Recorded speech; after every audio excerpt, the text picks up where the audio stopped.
this word is in the common language, or it's common use. People use it to describe that thing that you're trying to register. So you can't be given permission to remove it from ordinary language from how it was being used. Now, as a creative, my application for a trademark registration of my new juice brand called Fresh Juice was refused at the registry. What can I do about it? Okay, so fresh juice. So again, we start from the beginning. What is registrable as a trademark? What kind of marks can be registered as trademarks? The Trademarks Act provides that a mark can be registered if it is distinctive. That means it is used to distinguish your goods or services from those of another person. Also, there's a terminology called generic. In this case, generic is where you use a terminology that is used in that trade or in that industry. So for fresh juices, or in that beverage industry, to say fresh juice connotes a certain meaning. So if you are permitted to register a trademark over it, it's as if you're removing that name fresh juice from use by other people who also trade in the exact same thing. The term fresh juice describes what it is. So it is, number one, a descriptive mark. It describes It describes the quality of the product. It describes the type of product. Quality is it's fresh, right? Kind or the type of product, it is juice.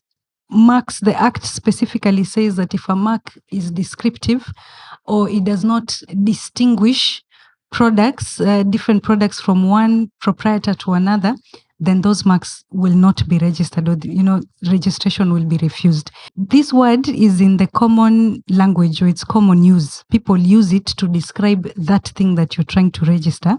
So you can't be given permission to remove it from ordinary language from how it was being used. Trademarks give you exclusivity over the use of that brand name that you're using. So if you're allowed to use something that is used in ordinary language, then you have essentially abstracted a name that everybody uses. But there is an exemption. If you can show that you have been using, tuseme hata hiyo to fresh juice, you've been using fresh juice for the last 10 years, kwenu hata labda to say, like for example, let's take Mombasa. You are renowned, you and your shop, you've been selling juice for 10 years, you call it fresh juice. Mtu akiwa Mombasa akisema, tutaenda fresh juice kununua juice, everybody, their minds will hit, it must be your shop. Then in that case, if you can collect enough evidence from the market to show that yes, consumers identify this mark with me and there's no problem, other people can use fresh juice, but when they are describing a place, everybody's mind knows ni kwangu. etc. If you're able to provide enough evidence, etc. to the registrar, you might actually be able to have it registered by saying that it has acquired distinctiveness.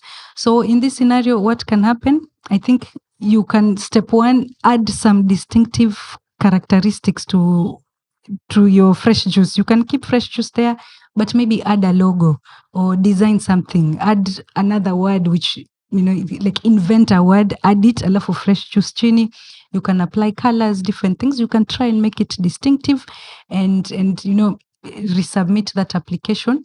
But even in most scenarios, even when you're allowed to register your fresh juice because you've said it has acquired distinction, the registrar will most likely require something called a disclaimer, which is where you say, I do not have exclusive rights to the word fresh and to the words juice, which means your mark, sawa utapewa mark, but it's not a very strong mark. Yeah, but it might be possible.